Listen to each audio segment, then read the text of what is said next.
આજે સોશિયલ મીડિયામાં જે સ્કૂલના છોકરાઓ 12મા ધોરણમાં ભણતા છે એમણે ફેરવેલ પાર્ટી અનુસંધાને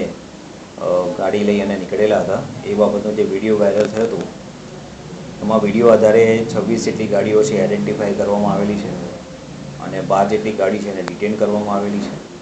9 જેટલા વ્હીકલ છે શહેરની બહાર છે અને બાકીના જે 5 વ્હીકલ છે એ લોકોનો સંપર્ક થયો છે તો એ રાત સુધીમાં કદાચ અવેલેબલ થઈ જશે। સમગ્ર ઘટનામાં તમામ વિદ્યાર્થીઓ વગર લાયસન્સના ગાડી ચલાવતા હોય એવી વાત સામે આવી છે। હાલમાં એ વાહન કોણ ચલાવતા હતા, ડ્રાઈવર ચલાવતા હતા કે સ્ટુડન્ટ ચલાવતા હતા એ વિડીયોમાં જે દેખાય છે એના આધારે વેરીફાઈ કરીશું અને એમાં જો લાયસન્સ છે કે નહીં એ કાર્યવાહી ચેક કર્યા પછી એમાં આગળની કાર્યવાહી કરવામાં આવશે। હાલ ઇનિશિયલી સ્ટેજ પર કઈ હાલમાં અત્યારે ફક્ત ગાડી ડિટેન કરેલી છે અને સ્ટુડન્ટ છે 12મા ધોરણમાં અભ્યાસ કરે છે અને પરીક્ષાનો સમય છે એટલે કેરિયરને ધ્યાનમાં રાખીને હાલમાં અત્યારે વિશેષ કંઈક પગલાં લીધેલા નથી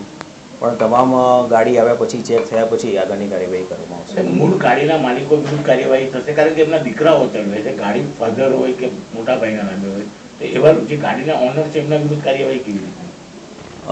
ગાડી લાયસન્સ વગરના ચલાવતા હશે તો એ મુજબ એમવી એક્ટ મુજબ જે કાર્યવાહી કરવાની થાય છે એ પગલાં લેવામાં આવશે।